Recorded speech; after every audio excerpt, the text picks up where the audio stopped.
আল্লাহর কাছে চাইতেছি কেমনে দেখেন আল্লাহ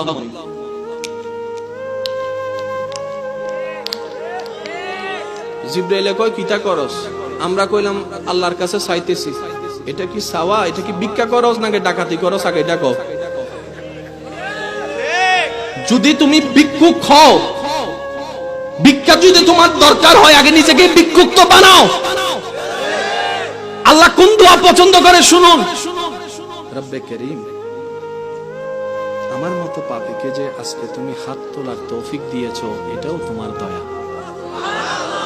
আমার মতো জালিম আমার মতো পাপী হয়তো আমার জানা মতে এই দুনিয়ায় নাই কিন্তু এখনো তোমার দয়া আছে বলে আমার নিঃশ্বাস চলছে আমার খাবার দাবার চলছে আমার শক্তি চলছে মওলা তোমার দয়া তোমার দয়া তোমার দয়া তোমার দয়া কার প্রশংসা করলেন নিজেকে কি বানালেন নিজেকে কি বানালেন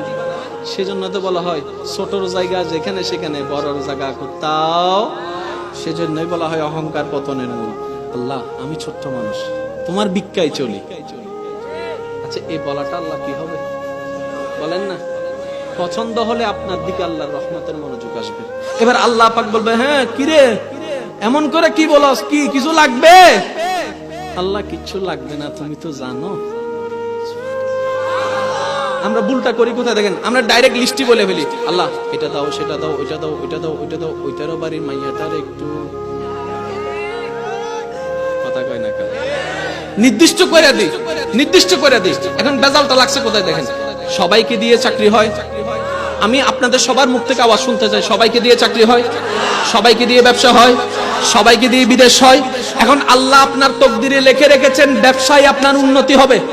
কিন্তু আপনি মনের মধ্যে বসায় রাখছেন আমি চাকরি করব এখন দোয়া করেন আল্লাহ চাকরি দাও চাকরি দাও চাকরি দাও চাকরি দাও আল্লাহ কয় তোর লাইন রাখছে আমি ব্যবসায় তুই চাকরির দিকে দৌড়াস না এখন বেজালটা কে লাগাইছে আমরা বেজালটা কে লাগাইছে যদি আমরা সেই দোয়াটা এমন ভাবে করতাম মাওলা আমাদের ভবিষ্যৎ আমাদের জানা নাই কোনটা ভালো কোনটা মন্দ আমরা কিচ্ছু বুঝি না আজকে ভালো মনে হয় কালকে যাইয়া খারাপ প্রমাণিত হয় কিচ্ছু জানি না মাওলা আমার জীবনে কিছু চাওয়ার নাই আমার সমস্ত জীবন সমস্ত স্বপ্ন সমস্ত আশা সমস্ত চাওয়া তোমার রহমতের খুশির উপর ছেড়ে দিলাম তুমি দয়া করে যা দাও সেটাতে আমি খুশি হয়ে যাব